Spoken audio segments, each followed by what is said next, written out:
Good day, and welcome to another edition of the Military and Foreign Affairs Network. I am your host, the voice of reason. In this episode, we're going to discuss the ongoing crisis between Ukraine and the Russian Federation. So today, Vladimir Putin met with Joe Biden via video teleconference. And we're going to talk about that here in a second.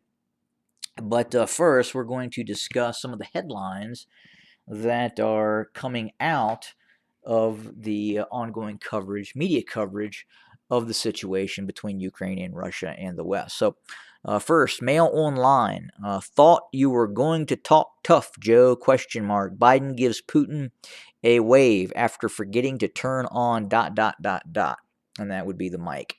So we'll talk about that in a second. American reporters were locked out of Biden's meeting with Putin. American reporters were locked out of Biden's meeting with Putin. Russian reporters were let in. Town Hall. Radio Free Europe. Boots on the ground. Satellite images reveal Russian troop buildup near Ukraine border and Crimea. This is very important. Mirror UK. Russia launches strike bombers near Ukraine in war games ahead of crisis talks with U.S. Readout of President Biden's video call with President Vladimir Putin of Russia. And The Hill. Biden wraps up 2-hour call with Putin. What else do we have here? The Raw story. Biden warns Putin of strong Western response to any Ukraine attack. The Washington Times. Biden vows economic other sanctions if Russia invades Ukraine. Politico.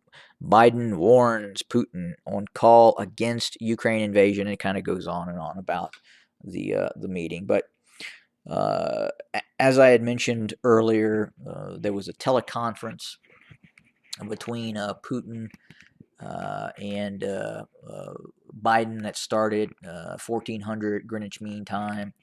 And that meeting has since ended. Hopefully, from the U.S. side, we'll get a debrief on what was talked. Again, the manipulation of that conversation in terms of what was said is probably going to be fairly significant, coming from Jen Psaki, the spokesperson for the White House. But you can clearly see that, unfortunately for the United States, no matter where you sit on the political side, right, left, moderate, in between, far left, progressive, whatever, this is just not a good day for the United States. You can clearly see that Biden is really outside of his abilities right now in dealing directly, especially one-on-one, with Putin. Now, I don't know what kind of resources in terms of maybe an earpiece where advisors are speaking to him, but just in terms of the way the meeting got off the ground, where he did not have the ability to activate his mic. He sat there looking like a dunce, waving at Putin, not being able to speak. And again, that goes back on those handlers. I mean, you don't see that sort of incompetence coming from the Putin side, the Russian side of the delegation. Those guys were on point and ready to go. You can tell just by looking at these two men that Putin really has not a lot of respect for Biden. He does not see, meaning Putin does not see Biden as a significant political obstacle. And you could very, very much see that. And then you look at the background of the two men. Putin is much younger, and the experience level, the life experience between the two. Biden is a long-term, lifelong politician, not a very good one at that. There were some issues in regards to his intelligence and his ability, especially even in the Obama administration. He was oftentimes just seen as just that, a dunce, a person that really made bad decisions, And then you look at Vladimir Putin, who was a lieutenant colonel in the KGB. Not only that, he was a counterintelligence guy in the KGB that was eventually deployed to East Germany and operating out of Berlin in a counterintelligence role in a high level leadership position within the KGB. And you do not get to that kind of position without being incredibly intelligent. So again, just simply from an intelligence viewpoint between the two men, uh, Putin is really outclasses Joe Biden. And just to make matters worse, as you can see, the level of incompetence and just lack of knowledge that is glaringly apparent in terms of just even preparation for this meeting. But we'll hear more, and obviously there'll be the White House spin. Unfortunately, they blocked everyone out from hearing what was happening, and the Russians could see what was going on. That's ironic. I mean, it's just really interesting to see the American people can't see what's being said, yet more information was coming out of the Russian side of the conversations of the meeting. So again, that's again could be spent on the Russian side of things as well, but again, just initial appearances, it just did not look very professional, and again, it looks like the the White House is attempting to cover for Biden and just his age. And generally, you have age compounded with inherent incompetence. Again, not the smartest tack in the room, obviously, and no matter where you sit on the political side of the equation, you have to see that. And if you don't, I don't know what to say, but it's omnipresent between the two leaders on who is sharper and who was probably better prepared for this conversation. But we'll see what happens later after this. Again, we're seeing continued deployment of Russian forces.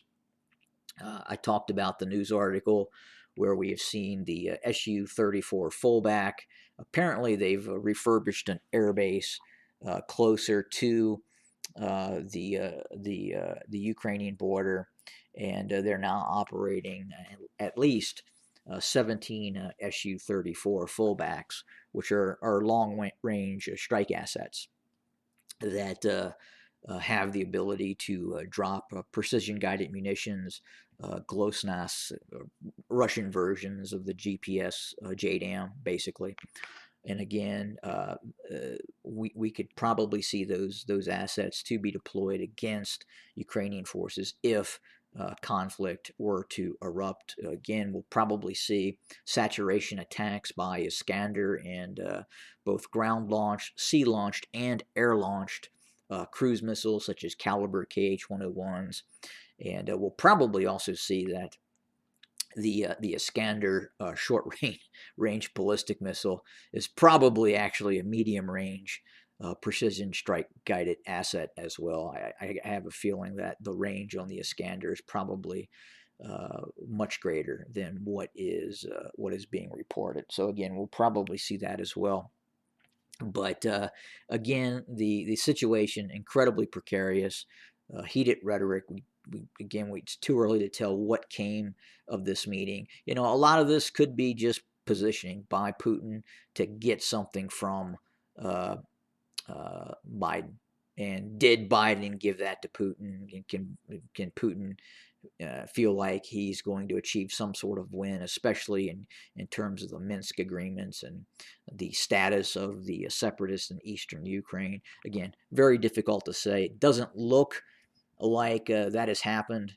It looks like both sides are sticking to their guns, and the buildup continues. Now, will there be war? Again, very difficult to say. And what I mean by war, I mean Russia versus the Ukraine. I really do not believe the West is going to get involved in this. Again, the United States is not going to send troops to fight for Ukraine. And I don't even know at this point if we could deploy enough forces quick enough if there was an all-out attack that would result in American victory, especially in Ukraine. That close to the Russian Federation border, and the amount of assets that are being deployed by the Russian Federation. Again, the ability for us, the United States, to deploy enough forces quickly enough is simply not there.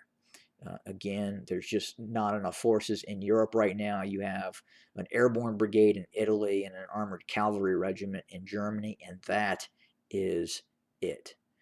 You would need a reforger. You would need a significant deployment of U.S. forces into Europe fairly quickly, and most of those heavy units are in the United States. And again, it would just take too long, and that would be the same, and that would probably then trigger a further response by the Russian Federation to go into Estonia, Latvia, and Lithuania, and they would do that with probably much more ease than a all-out invasion of Ukraine. Thus, I do not believe that the NATO would come to the aid of Estonia, Latvia, and Lithuania. Thus, NATO would be a mute point. You would see the dissolution of NATO very quickly after a non-response to a move into Estonia, Latvia, the Baltics by the Russian Federation. But again, that's the status. We're continuing to watch the situation on the ground, and we are receiving some information coming in that we're going to dissect a little bit before we start talking about it more. But stay tuned, more to come, and we'll again glad to have you here viewing the channel. Truly appreciate it. And again, more to come. Stay tuned. Have a good day, everybody.